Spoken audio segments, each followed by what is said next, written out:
10 astuces peu connues pour un sommeil parfait en avion.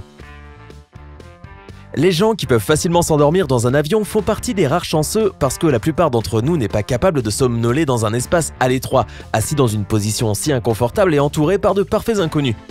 Et si nous te disions qu'il y a quelques astuces simples qui peuvent t'aider à faire un pshhh à bord? Qui savait que voler un mardi ou garder sa ceinture attachée pouvait faire une différence? 10. La nuit est le meilleur moment pour un vol. C'est absolument fantastique si tu peux choisir un vol à un moment où tu dors habituellement. Réveille-toi 2 à 3 heures plus tôt le jour de ton vol pour t'aider à t'endormir plus vite une fois à bord. Aussi, arrive à l'aéroport 2 heures avant ton vol, voire même plus pour les vols internationaux au départ de grands aéroports. Cela te permettra d'éviter le stress inutile de l'attente pour l'enregistrement et le passage au niveau de la sécurité. Épargne-toi le stress dû à la sensation d'être en retard. De plus, tu auras assez de temps pour faire tout ce que tu fais normalement avant d'aller au lit. Tu veux te brosser les dents? Pas de problème, tu as le temps pour ça. Lis-tu normalement avant de t'endormir? Tu peux le faire avant de monter dans l'avion. Cela va faire croire à ton corps que c'est juste un jour comme un autre, enfin, une nuit comme une autre. Et prendre place dans l'avion te donnera presque l'impression de te glisser dans ton lit tout prêt pour une bonne nuit de sommeil. 9. Les meilleurs jours pour voler sont les mardis et mercredis. Est-ce que tu aimes quand l'avion est bondé, quand tu as un enfant qui pleure juste à côté de toi et un grand fan de football détestable de l'autre? As-tu dit oui? Oh, d'accord. Alors tu peux tout simplement ignorer ce conseil dans ce cas. Pour tous les autres, voici une astuce. Si tu veux moins de passagers et plus d'espace, choisis les jours les plus impopulaires pour la réservation des vols, les mardis et mercredis en règle générale. Tu pourrais même obtenir une rangée de sièges juste pour toi tout seul et pouvoir trouver une position plus confortable. Ah, ce sont mes moments de voyage préférés. Et même si tu n'as pas cette chance, il y a de fortes chances que l'équipage te permette de t'asseoir à l'écart des passagers bruyants. Voyager dans ces conditions aussi idéales est peu probable un vendredi ou les jours de vacances, car ce sont les vols les plus chargés. 8. Le siège parfait est près de la fenêtre. Essaie toujours de choisir un siège près de la fenêtre pour pouvoir reposer ta tête contre le mur et ne pas être dérangé par ton voisin qui veut se lever pour aller aux toilettes. Si tu dors normalement sur la gauche, va pour le siège A. Si la position de droite est ta position de sommeil préférée, choisis le siège de la fenêtre du côté opposé de l'avion. Maintenant, voici un fait amusant. La compagnie aérienne britannique EasyJet dit que le siège le plus populaire parmi tous les passagers est le 7F. Je suppose que ça a quelque chose à voir avec la bonne chance pour tous les voyageurs superstitieux. Et mieux vaut prévenir que guérir. Cependant, si tu veux être dans un endroit calme, c'est une bonne idée d'éviter la partie avant de l'avion et les sièges près du mur du compartiment. Je sais qu'avoir de l'espace pour les jambes est tentant, mais ces sièges sont généralement réservés pour les familles avec des enfants. Un siège proche des toilettes n'est pas une bonne option non plus. Si tu veux être dans la partie la plus stable de l'avion, choisis les sièges au niveau des ailes. Garde tout cela à l'esprit lors de la réservation de billets qui ont une option de présélection de sièges, d'enregistrement en ligne ou de description de tes préférences au comptoir d'enregistrement de l'aéroport. 7. Incline ton siège au maximum. Si tu veux un sommeil de bonne qualité dans la cabine, incline ton siège aussi loin que possible. Assure-toi d'abord de ne pas gêner la personne derrière toi. Si tu es assis des heures durant au niveau d'un angle droit, cela peut causer des douleurs à la taille et au bas du dos. Et dormir avec ta tête sur le plateau de nourriture ou sur le dos du siège en face de toi est mauvais pour ton cou et ta colonne vertébrale. De plus, ce n'est pas très poli envers la personne assise dans le siège en face de toi. Tu ne t'en rends peut-être pas compte, mais en faisant cela, tu compresses leur siège vers l'avant quand tu te reposes contre celui-ci. Essaie donc d'obtenir l'angle idéal de 135 degrés pour minimiser la pression sur tes disques intervertébraux. Tu peux également reposer tes jambes sur ton bagage à main ou placer le petit oreiller qu'il te donne sous les genoux. 6. Tes vêtements devraient être chauds et confortables.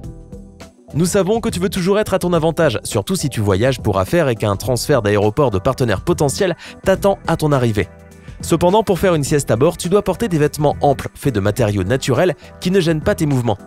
Si ta compagnie aérienne ne fournit pas de couverture, prends aussi une veste et des chaussettes chaudes.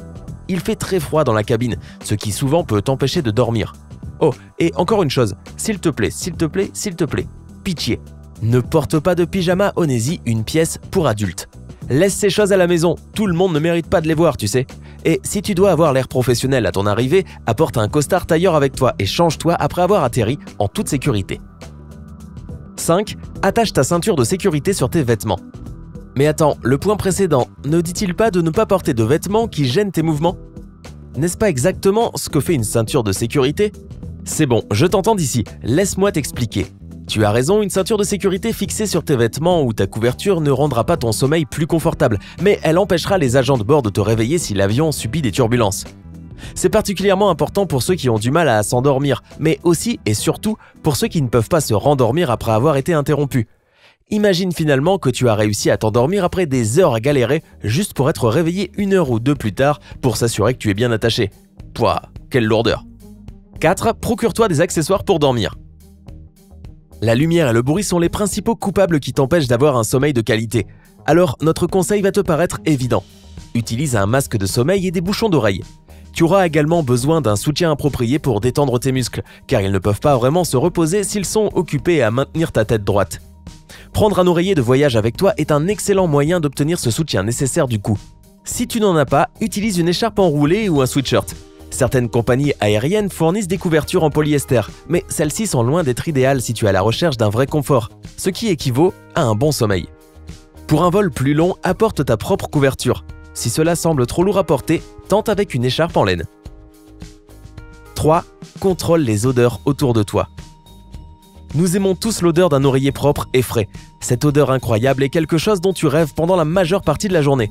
Ou est-ce juste moi qui est impatient de pouvoir enfin rentrer à la maison pour me blottir contre mon oreiller? La vanille et les oranges sentent aussi très bon. Qu'en est-il des hamburgers et des jambes moites? Pas vraiment. Les bonnes nouvelles sont que tu peux contrôler les odeurs de ton entourage. Non, nous ne suggérons pas que tu pousses ton voisin hors de l'avion. Il suffit de saupoudrer le repose-tête ou ton oreiller de voyage avec de l'huile de lavande ou toute autre huile essentielle que tu aimes. Les pulvériser avec ton parfum préféré peut également faire l'affaire du moment que tu n'en abuses pas trop. Sinon, c'est l'effet inverse.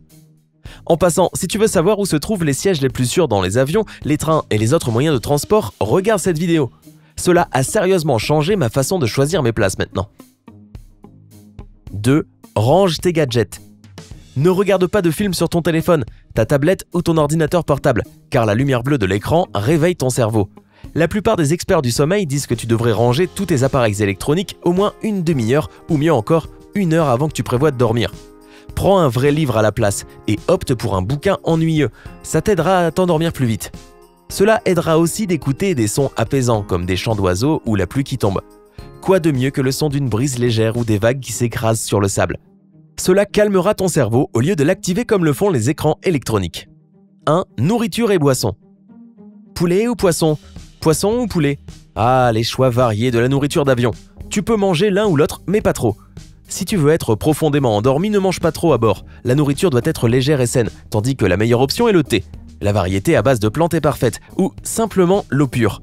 Oublie le café ou l'alcool. Ce dernier pourrait bien te calmer, mais il ruinera ta qualité de sommeil.